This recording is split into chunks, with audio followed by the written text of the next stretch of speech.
It's Erev Tet and Yud Kislev. Erev Tet Kislev. Tonight is the mitele Rebbe's yard site. It's also his birthday. In Chabad, in Chazal say Yemaleh Hashem Yemei Tmimim, that Hashem fills the days of Tmimim. Tmimim are simply, literally, Tmimim means those who are. It's the word for Tamim. Innocent. Sincere. Those were sincere. Earnest. That's the most important word, is earnest in Yiddish. That's how we translate it. Ernstkeit. So Chazal say Mahem Tmimim Af Yemehem Tmimim. The tzaddikim, the earnest Jews. So their days are full. But not always does this manifest begashmias. Not all the tzaddikim, as we know, pass away the same day they were born. Actually, in Chabad, the only rebbe who filled his days, I mean, obviously every tzaddik, every true tzaddik fills his days. That's why we like the phrase ernstkeit. That's why it's the best. Earnestness is the best translation for tmimut. Even though, again, the word in Hebrew, tmimut, could mean very many things. It could mean wholeness, the fullness, lacking any flaw. It could also mean simplicity. It could mean very many words. It's a very important phrase in Hebrew. But the most accurate, the most sincere word that's usually used in Chassidus is ernstkeit. That someone's serious, being an innocent person. Tamim is taking things seriously. It could be even somewhat derogatory. You tell a person the sky is falling, so what? Bemet, it's falling. He's innocent.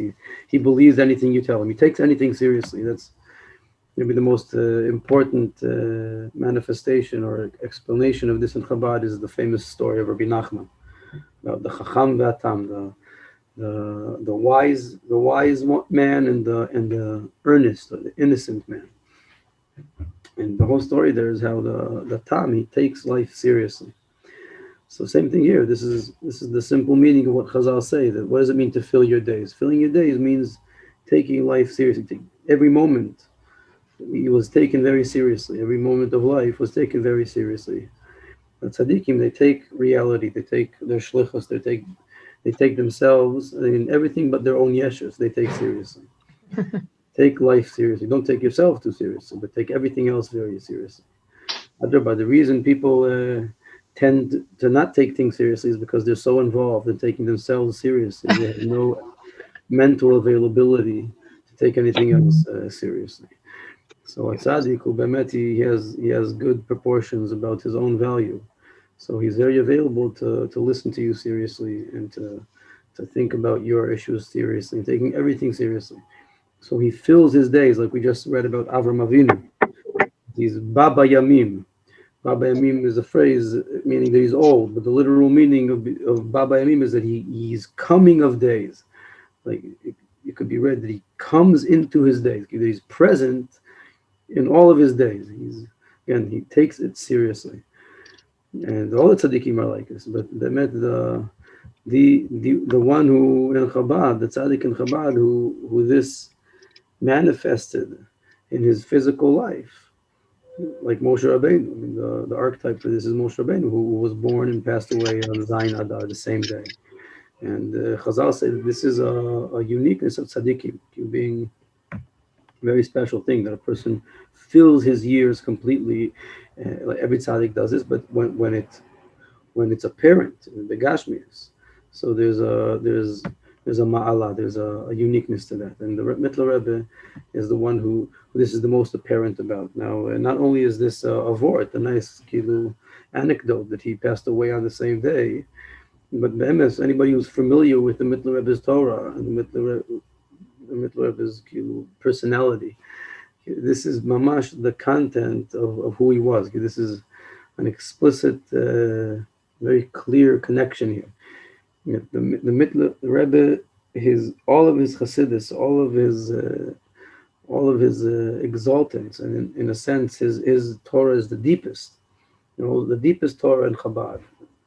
So if it's the deepest Torah in Chabad, it's a good running candidate for the deepest Torah bichlal, and nonetheless, it's all completely seeped into the most natural, materialized form.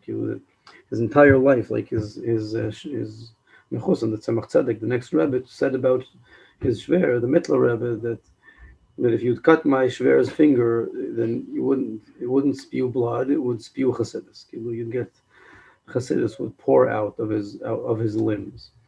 So again, you could understand that he was so exalted. But Be'emet, the Pshat, if you learn his Torah, is that Chassidus was so materialized for him. Maybe we'll say another story, many stories about this Vort, this Nakuda, about the Mittel Rebbe. All of the wondrous godliness was completely materialized. This is the point of all the stories about him. Maybe we'll say another famous story that we got married very young, of course, like people got married back then. And it says that after his wedding, a few days after the wedding, then the Rebbitzin spoke. His wife, his newly wed wife, spoke to his mother, and his mother spoke to the Alter Rebbe, his father. And the rumor had it that the marriage hasn't been culminated yet. So the Alter Rebbe calls his son to him, and he asks him, "Was is das?" So the Middle Rebbe looked at him that I didn't understand exactly what's anticipated. So the Alter Rebbe told him that it's just like it says in the Ephraim of the Arizal of El Begashmius. That was his answer. The Kabbalah is full of descriptions or phrases of intercourse, of how the different attributes of HaKadosh Baruch Hu include to breed reality. So he told him it's exactly what's written in the Etzchaim, just Begashmius. So it says in the story that he threw up when he heard that. At first he threw up. But slowly but surely, we said last year of Vort that the Alter Rebbe had an image of how he wanted us to serve HaKadosh Baruch Hu. And it worked once. He had one chassid. Of all of his chassidim, and again, he had great chassidim, but really he only had one that fit what he wanted. He created one person. That's the Mitler Rebbe. Because the Mitler Rebbe is the archetype of what the Alter Rebbe wanted a chassid to be, what he wanted the Jew to be, how he pictured Yiddishkeit. Like Chabad Chassidus. You understand what's a Chabad Chassid? What does it mean to be a Chabad Chassid? What does Chabad say about being a Jew? So the Mitler Rebbe is a walking example, a reality of materialized godliness, of how we conceive of Yiddishkeit. On the one hand, it does imply the greatness of the Mitler Rebbe, the exalted depth of his Torah. But more importantly than that, it's how materialized it was to him, how it manifested in his simplest, natural, physical, material existence. In all of Torah's Chabad, like the Mitler Rebbe himself says this in the Hakdama, in the prelude to one of his most famous books, and he wrote many books. One of his most famous books is called Kuntris Heitpalu, and in the Hakdama, in the prelude to this book, he states explicitly that this was the Alter Rebbe's aspiration, that every Jew, lefum shiur delay, each one to his own proportion, that every Jew will have a materialized, experiential sense of godliness. Every Jew will be able to, again, that concept in and of itself needs explaining. What does it bichal mean, godliness? What does it mean that I have tangible godliness? But this is the phrase that he uses in the prelude to his book, and a lot. All of the Chassidus that we learn is most seminally stemming from the Mitler Rebbe. So if you're familiar with Rabbi Yitzchak's teaching along the years, so the Mitler Rebbe is the number one source of inspiration and understanding in order to dive deeply. And when I say deeply, it's very important to make this. This is the point of the Mitler Rebbe. That deeply is not just saying it's very abstract. The opposite. As abstract as it is, it's completely materialized. And as explained in Chassidus, that these two edges, they coexist. That the deeper you grasp something, this is a concept I remember discussing this a lot in therapeutic context. The deeper you grasp a concept, the more practical, the more materialized it becomes for you. And the idea you study, so the way study works usually is that, like, if I'm going to teach a concept, so I need to give all kinds of allegories and examples, but the more you manage, the more a student, the more the person learning Hasidus manages to grasp the concept, stripped of the concept of the context that is being given in, stripped of the allegory, in its most theoretical form, the deepest stripped form, then the more practical your understanding becomes. This is like one of the most tedious parts of study in our courses, that very often people, you hear phrases like, we want to say something practical, you say something very practical. We need practicality today, not depth, too much depth. We need more practicality. So this is mamash klipa. The truth is that the deeper you understand something, the more practical it becomes. It's very easy to understand because the more the concepts you're studying are captivated in context, you only understand them in specific practical contexts, the less flexible the concepts become. And the more you understand them stripped of context, the more you can then cast them on several scenarios. You can see them referring to any scenario. They become an archetype. They become something that then you can see in any reality. So the more... Excuse me, Javi can't get on. She sent a message that the host is not letting her on. And it said on her screen, you are unable to join this meeting because you were previously removed by the host. I don't see anyone in the waiting room here. One second. Maybe try sending her the link again. Maybe she's pressing the wrong link. She put the link up right above this message, so it seems. I'll tell her to try again. I mean, the waiting room is empty here. That's what it says for me, at least. So I don't know what to say. Okay, I'll just tell her if he says try again. Yeah, because I don't see her here. Okay. Oh, here now. Oh no, that's Yafa. Well, Yafa's here in the waiting room, but no one. I sent her a message. Say that. There should be a way that there isn't a waiting room that people could get right in. Yeah, they put on some sort of security factor here that you can't cancel the waiting room for some reason. I can try again, but that was no, you can't. I can't. I sent her a message. So what we were saying again, this is a very important idea that we've discussed before. That the depth, this concept is very, very well spoken in Hasidus. The higher something is, the lower it can descend. An allegory like of a wall toppling over is brought very often. The highest rocks fly the lowest. But that's also true the way things are worked. The higher you conceive something, the deeper, the more stripped the form, the concept you have, like the concept we're discussing now. So I could bring an example. And then it would be easier to understand, but the concept would be captivated in the example. And the more you understand the concept stripped of the example, the more flexible the concept becomes. And you can see that the concept is true in any example. So on the one hand, understanding is easier when things are allegorized and you give an example. But in order to study, you have to manage to strip the concept of its context, because as long as every concept you study is, you only understand it in context, then you don't have the actual concept, and therefore it's not flexible. Like if you happen to encounter that very specific example, then you have what to say about it. But obviously in life, no example is similar to the other. So you have to be able to understand concepts stripped of their context.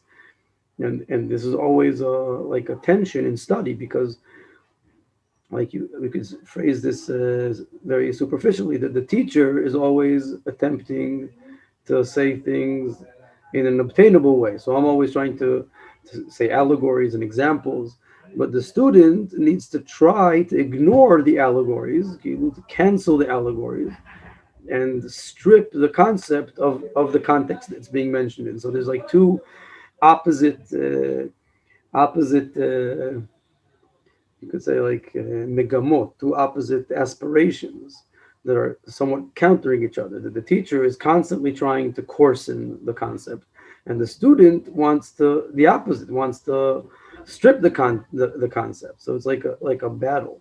Same Could thing. you give an example? It's a funny thing to ask for an example of, but I think it could be helpful.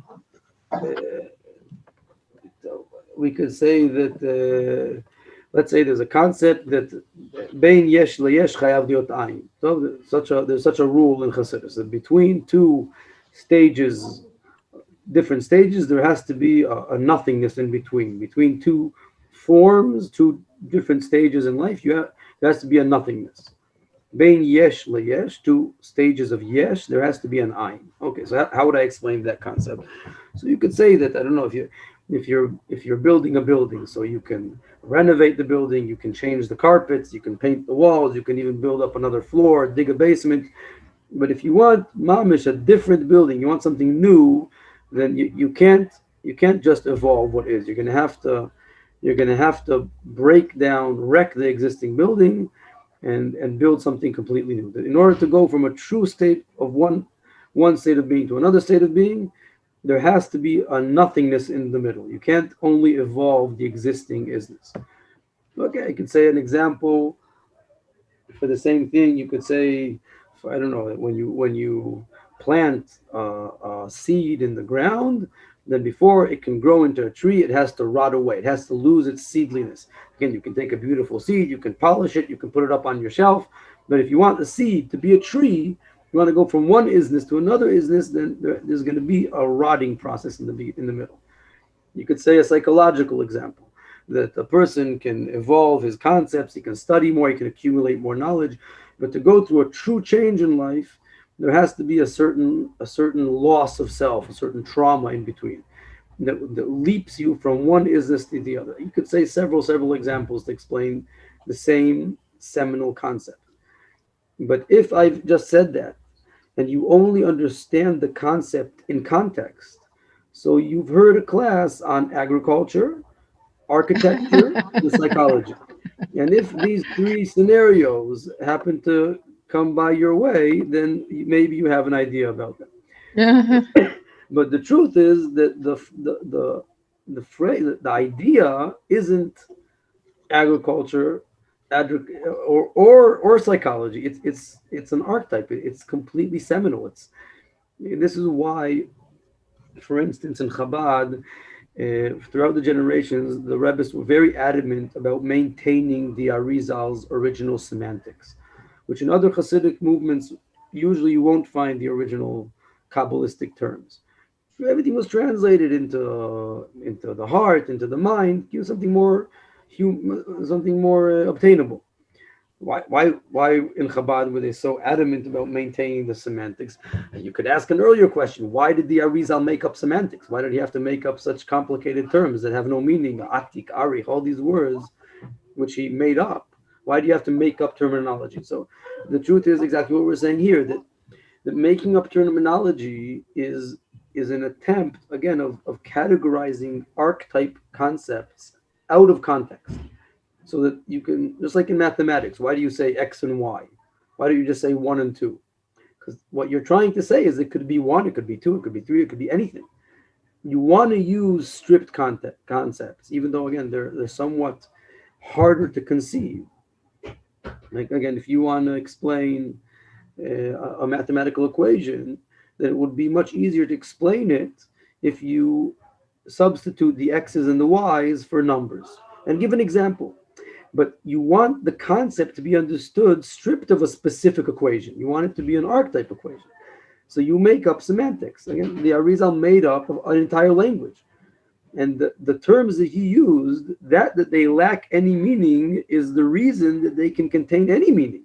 And you can then project them on any multitude of scenarios. So on the one hand, you could say that the terminology makes the concepts more difficult. But the less difficult version is actually useless, because you're not understanding the concept, you're only understanding the context. So you don't have the phrase. This is a very good example for this rule. The higher something is, the more stripped of form, the deeper your understanding, the more practical it becomes. It's like in our study, this is a very, very important rule, and I see very often every year in and year out. I mean, like the Torah Nefesh program in Hebrew has been going on for 12, 13 years. Every year, same complaints. You have to be more practical, say something more practical, give an example.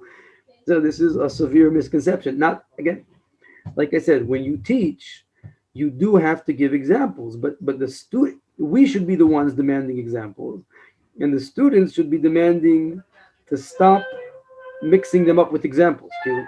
In the example, the context, as much as it depicts the concept, it also captivates the concept.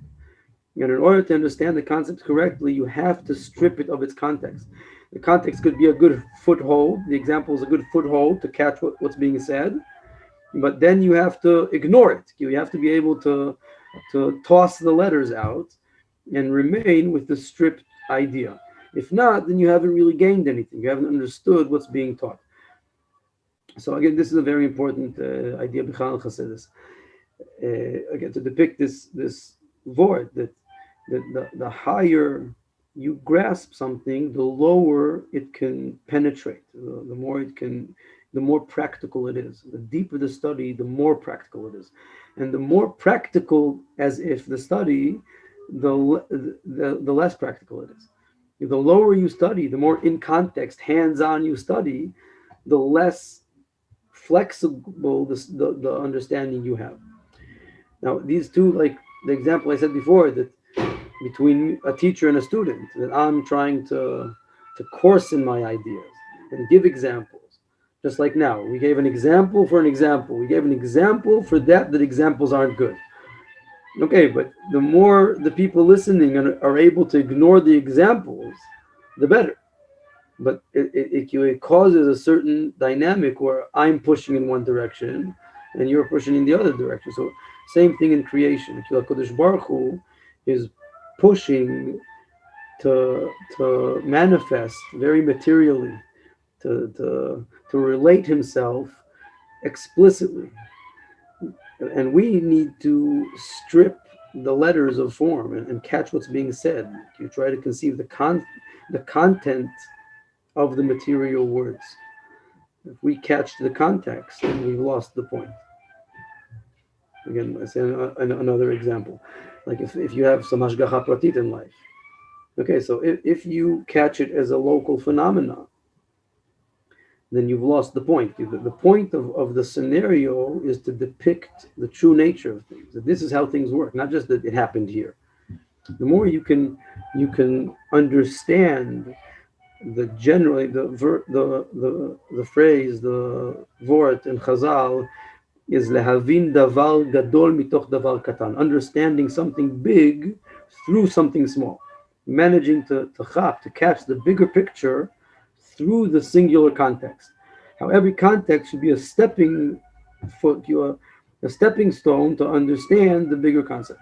Lehavin davar gadol mitoch davar katan. So this is a dynamic in reality. All of this we just said in order to strengthen this point about the mitele Rebbe, that his entire being, his entire uniqueness in Chassidus can be phrased on both edges of this equation. That on the one hand, Chassidus is mamish the deepest, but on the other hand, it's the most practical, the most physical, material explaining, and you can see this in his teachings, that no other Rebbe in Chabad brings such coarse examples for things. Like his example for feeling godliness would be like I don't know, like picking up a rock. That's how he'd allegorize it. It was so materialized to him. It was so, and this is how he wants us to feel. And studying his Chassidus it enables this mamish. So, like the example I said before, that the aspiration to open a school for psychology, to take the Hasidic thought and translate it into very, very practical clinical terms. Okay, The inspiration for that is completely the mitele Rebbe's Torah. The mitele Rebbe and his students, the Rabbi Hilula Miparich, Rabbi Isaac from Homler, the greatest Hasidim were his Hasidim, or they became his Hasidim after his father. It's he is, again, the milestone of Hasidus. So how I thought to explain a word that this is why he's called the mitele Rebbe. It's a funny name. The middle mitele Rebbe in Yiddish means the middle Rebbe. Now, historically, why is he called the middle Rebbe? So simply, the next Rebbe's Hasidim called him that. He was at Tzemach Tzedek, which was his mechusim. So his Hasidim called the previous Rebbe the mitele Rebbe because there was the Alter Rebbe and the middle Rebbe and their Rebbe. There were only 3 generations, and that's how the phrase the mitele Rebbe came about. Now, since then there have been several generations, but the name stuck, and to this day, in Hebrew, Admor HaEmtzai, the middle Rebbe, is called the middle Rebbe, even though he's no longer the middle of the dynasty. But when there were 3 generations, he was the middle. But if Bashgacha Pratit, this is his name, so it definitely clarifies or depicts something essential about who the mitele Rebbe is. And it's exactly what we're saying here. The mitele Rebbe is like a go-between. He is the secret of the matkala. Something we've described before. The matkala in the Aramaic is the lip of the scale. I think that's the phrase, if I'm not mistaken. If there's a scale, then the lip of the scale is the middle point, which balances the entire constellation. So that's the middle point. The mitele Rebbe, he is the middle point of Chabad. He's the center point of Chabad. And what's the uniqueness of a center? The uniqueness of the center is, again, the ability to balance the most radical edges of the constellation. The more well-defined and clear your center is, the more you capacitate the edges, which is exactly what we're explaining here, that the edges are of the same weight. These are the phrases in Kabbalah. The higher you conceive something, the more practical and lower it becomes. And if you want to go deeper, lower into reality, then you have to soar higher. What's the example usually in my Marim? This is how it's explained, the chet, the sin of the Meraglim. It says the Meraglim, the spies that Moshe Rabbeinu, the Jews, sent into Eretz Yisrael.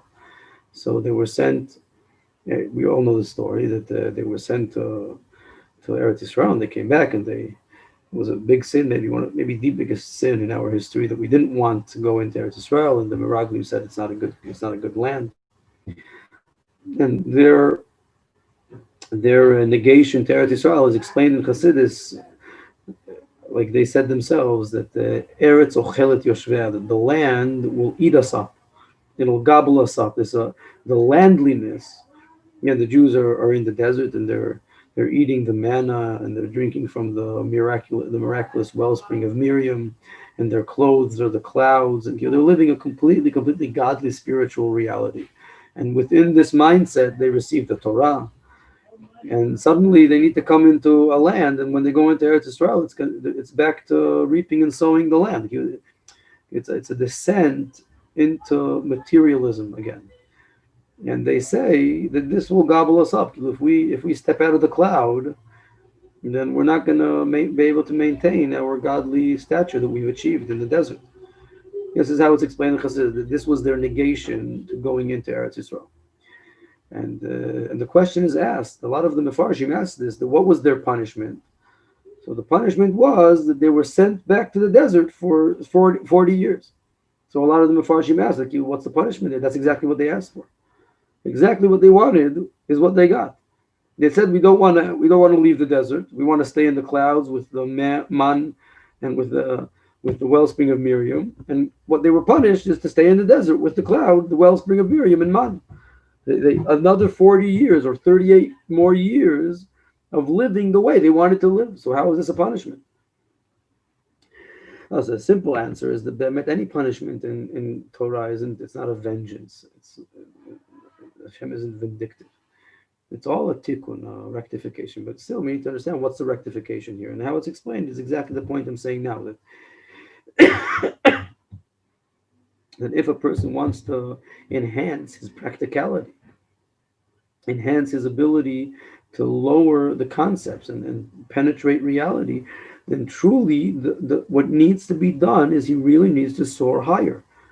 If the Meraglim can't conceive of entering Eretz Israel because they feel it'll gobble them up, Eretz Ocheret Yoshvea, then they really need 30 more years in the desert. You need to deepen your understanding.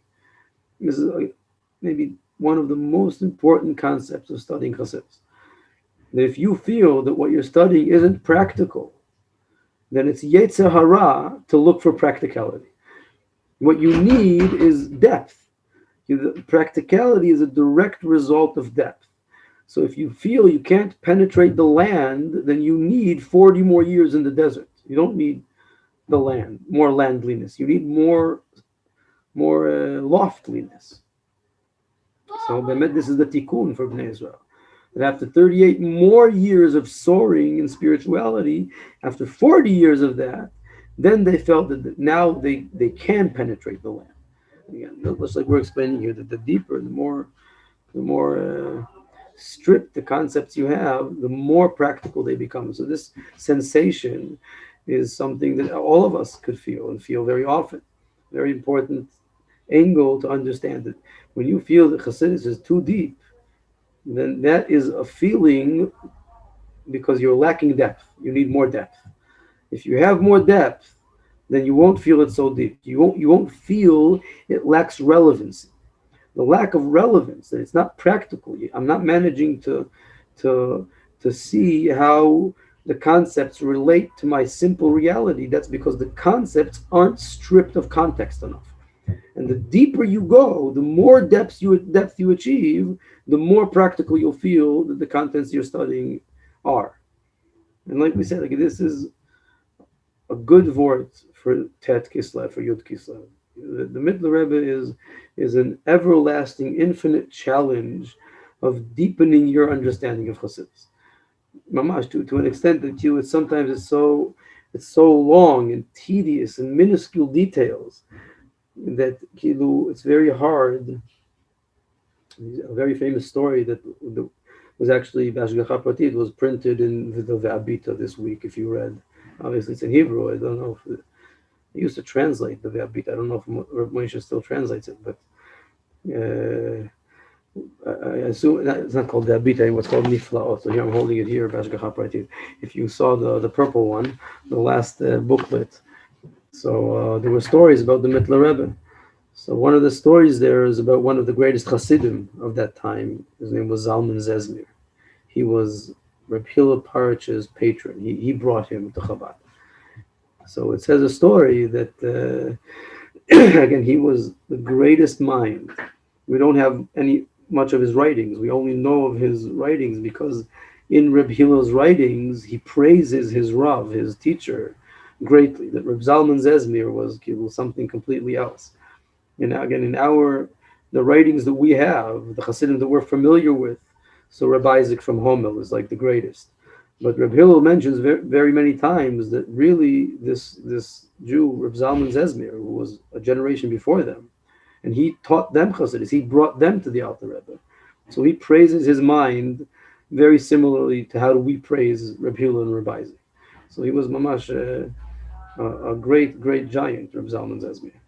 And nonetheless, there's a famous story that once he heard the Maimer from the Mitler Rebbe, and after the Maimer was said, the custom was that there would be a chazorah. They'd repeat, a repetition. The Hasidim would, after the Rebbe would finish the Maimer, the Hasidim would get together and also write it, and also rehearse it, go over what was said, and the greater Hasidim would teach it to the younger Hasidim.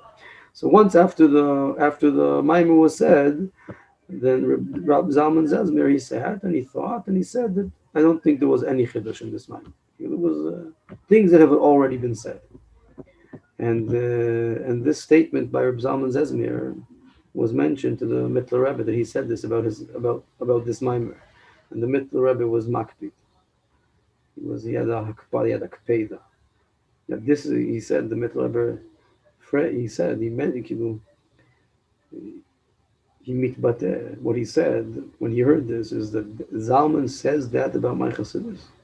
that there was no chiddush in what I said, I'll send him to Siberia. That was his phrase. He had a kpeida. Again, this is very hard for people like us to conceive that the greatest maskil in Chabad, and he hears a mimer from the Rebbe, and he doesn't find the chiddush, and the Rebbe he's angry about that. He's ticked off. He's so ticked off that he mamish curses him. He says a klala that you'll go to Siberia, and Be'emet, a few days or weeks later, he was summoned to a court, and the police were after him. Why were they after him? Again, for great mitzvahs that he did. He used to be megayer goyim, which was illegal at the time.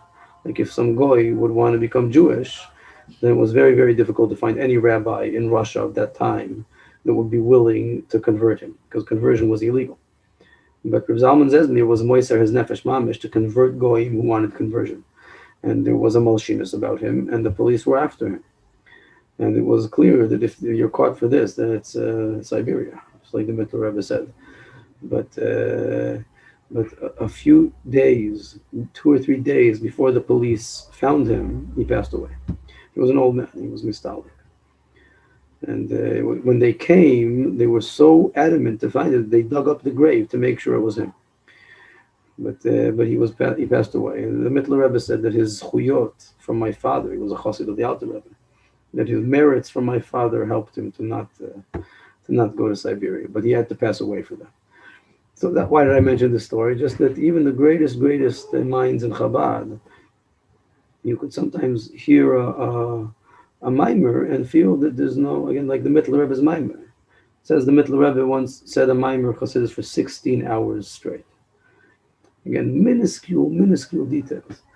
And even Reb Zalman Zesmir sometimes felt once that I don't see the point. What's the chiddush here? So yeah, obviously we don't always conceive exactly what the point of every mimer is, but that's again because we lack depth.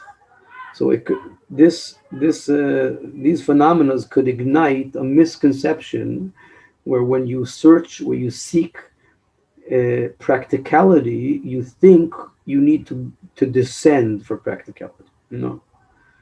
This is the greatest rule of study, that practicality is a result of ascending. You need to ascend to practicality. If you lack practicality, it's a direct result of lacking ascent. You need to go higher, deeper. And the deeper you go, the more flexible the concept becomes. You understand it outside of context, and the more you can penetrate simple reality. So what's the middle here? The middle is like the go-between. The mitele Rebbe is the go-between. The memutza, like any true center point is nesiat hafachim. It's the ability to contain a paradox, to intermediate two paradoxal edges. And the mitele Rebbe's Torah, his mindset, is this ability to go so high that you can go so low. So he is the true, authentic middle. That's his entire being. Also, psychologically, we've explained this many times, that a true middle is not like a gray compromise. A true middle is an identification of a center point that enables you to enhance your edges. You're stabilized in the lip of the scale. If you stabilize yourself correctly, this is the Beinoni of the Tanya, like we said today in the beginning, that the Alter Rebbe had an idea how a Jew should look, and the only one who really came of that, like the only true Beinoni, is the mitele Rebbe. He is the Beinoni Rebbe. And the simple literal meaning of Beinoni is middleman. The mitele Rebbe is the middleman. So again, in order to say that, obviously you have to understand very, very well what the Beinoni of the Tanya is. That it's not just some compromised half tzaddik, not a Russia. No, it's as we've studied before at great length. The Beinoni is the point of aspiration for the greatest tzaddik, and everybody is a Beinoni. Everybody needs to be a Beinoni. The ultimate Beinoni, the ultimate middleman, is the mitele Rebbe. And by catching the center and intermediating, he's able to soar the highest in his chassidus, and therefore his chassidus is the most practical.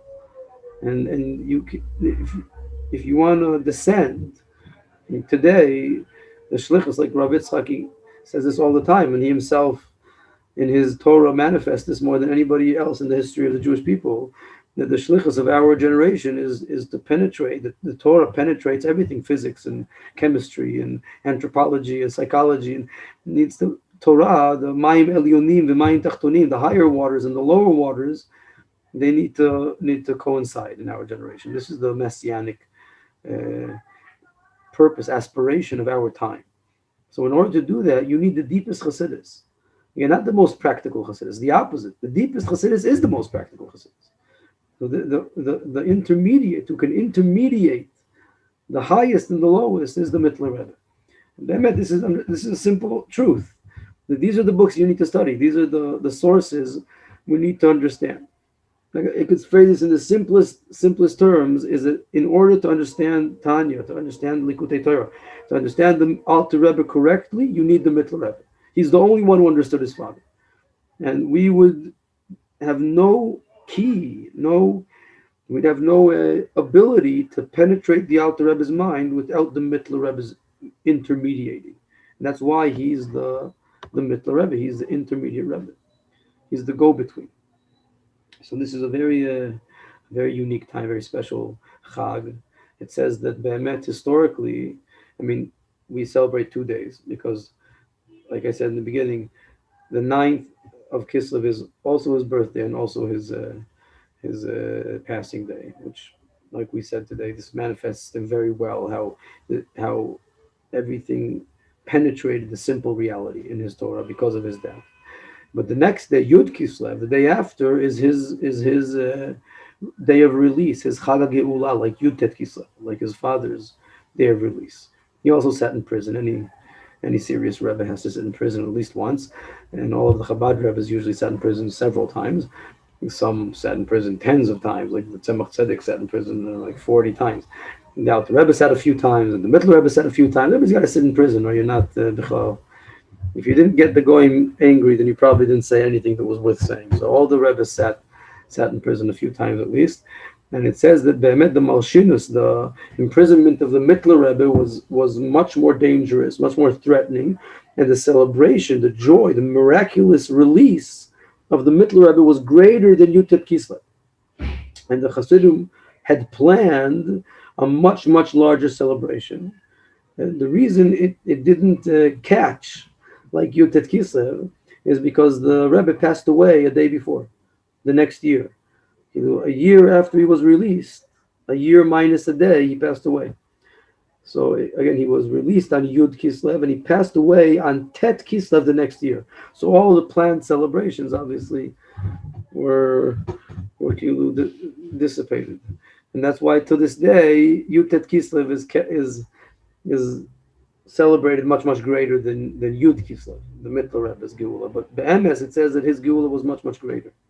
So these are two very, very, very holy days. All of the Chodesh of Kislev is a very great day, but especially coming of tonight and tomorrow and the next day, Tet and Yud Kislev are days of, again, being very practical. In order to be very practical with Chassidus, and again, practicality means taking the Torah, taking HaKadosh Baruch Hu, taking godliness, and penetrating reality with Kedusha, with the Torah. And in order to do that, we need the deepest Torah, like the mitele Rebbe's Torah. So it's a very good time to study some of the mitele Rebbe's teachings. And if it seems too difficult, then study it a lot more. And then it'll become very practical. All of the Torah will become something very practical until, like he said, that this is the aspiration of Chassidus, until you can feel HaKadosh Baruch Hu like you feel a stone. Same thing, like a rock, like just material. It should be, again, it is the rock. When you study the mitele Rebbe's Chassidus, you understand that your own, like we studied now in the Maimer, we were learning Itav Midrash Tilim. So whoever was following with us, the ability to sense how my being is a Kadosh Baruch Hu's manifestation itself. But it's not two things. That we are not an allegory to something else. That all the allegories we give are allegorizing ourselves, our own reality. We are the reality of Hashem's manifestation. Feeling that, sensing that, this is the mitele Rebbe's Torah. To see how the Gashmias and the Ruchnias, it's all completely one thing. And when you see things that way, you also have clarity and the ability to penetrate reality truly and unite all of the higher waters and the lower waters. So B'ezrat Hashem, we should, in these coming days, merit all these great ideas we're talking about. Halevai that we merit half of them, or all of them, even better. B'ezrat Hashem. So L'chaim to everybody. Now Yud Kislev, then we'll have Yutet Kislev. There's all the holidays coming up, and B'ezrat Hashem, next week I think the class is on Yud Dalet Kislev, which is the Rebbe's wedding day. So maybe we'll say something about marriage. I don't know. We'll see.